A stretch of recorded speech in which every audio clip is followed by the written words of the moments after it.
Please subscribe my channel. That night started like so many others. I had been trying to get by without drawing attention to myself. We were at a party with lots of people we knew. The music was soft enough to let everyone chat easily, and the lights were low enough to cover up things people might not want to notice. I went outside for some fresh air, hoping it would help settle the worried feeling that had been bothering me for weeks. That's when I spotted her, my wife, Emily, standing very close to another man. Way too close. His arms were wrapped around her in a way that didn't look casual or just friendly. She didn't step back. She leaned into him. Right then, everything inside me turned ice cold. I didn't yell or go over to them. I just stood there, unable to move, watching as all our years of happy memories crashed down into one heartbreaking picture. I was sure our marriage was finished in that moment. No matter what she might say later, it couldn't wipe away what I'd just seen. I turned and walked away quietly, certain I'd just seen the end of the life we were building together. I left the party without telling anyone. The drive home felt like a dream, like it was happening to somebody else. My brain kept playing the scene over and over, and each time it hurt more. I never got angry. What hit me was sadness. Heavy, deep sadness that wore me out. I thought about all the times I'd stood up for her, believed in her, and chosen to be patient instead of suspicious. Every little doubt I'd pushed away now seemed stupid. By the time I got to our house on Maple Street, I had already accepted what I thought was the truth. I sat in the dark living room, staring at the wall, wondering how fast a whole future can disappear. I told myself I wouldn't plead or beg for answers that were only meant to make her feel less guilty. Some things you can't unsee once they've happened. I was getting ready for the talk that would end it all, if words were even needed.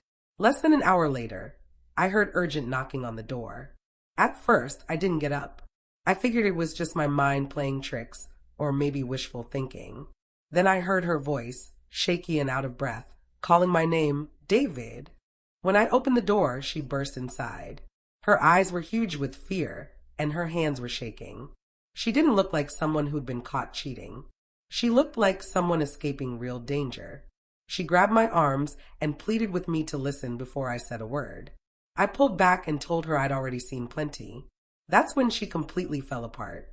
She said, "What you saw wasn't what it seemed."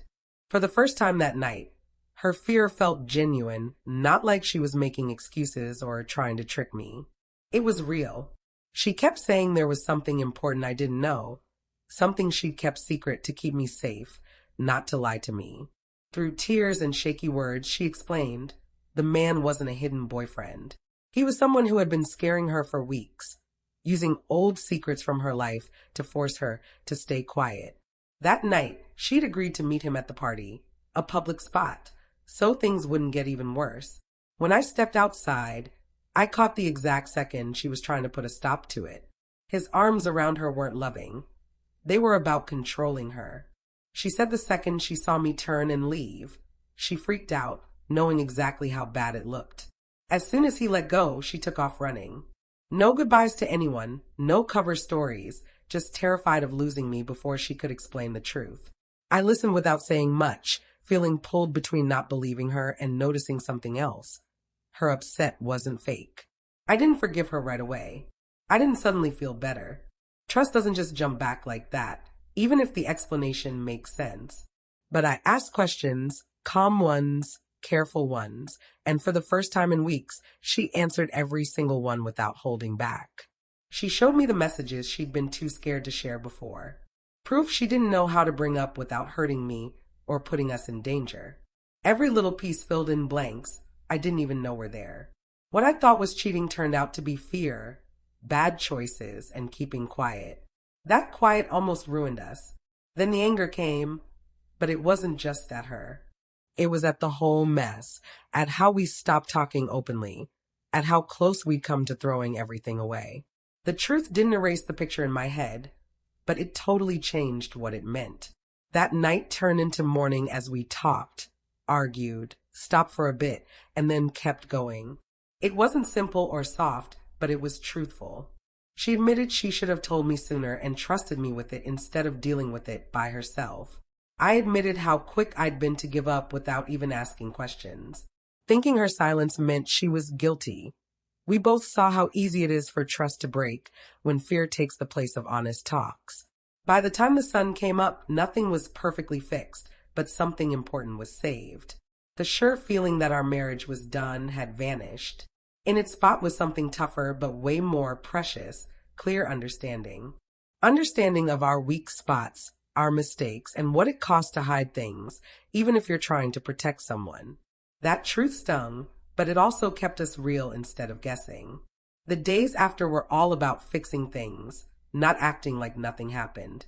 We set new rules. We got help from people who know about this stuff. Talks got uncomfortable, but they were needed. We learned that trust isn't only about being faithful. It's about being open even when things are hard.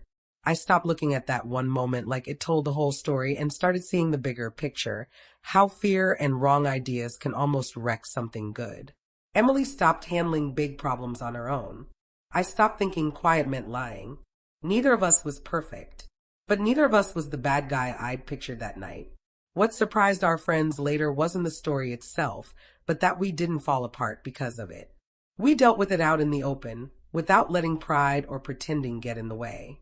Looking back, that night really did change our lives forever, but not how I first thought. I saw my wife in another man's arms and believed it was over. Instead, it became the moment we had to face how fast wrong ideas can break trust. Her rushing home wasn't just for show. It was her deciding to tell the full truth, no matter what. I learned that seeing something doesn't always mean you get what it really is, and leaving too soon can be just as harmful as staying quiet too long. Our marriage didn't make it because we pretended nothing happened. It made it because we looked at the truth straight on. Some moments feel like the end when they're happening. Only later do you see they were turning points, the tough ones that change everything that comes after.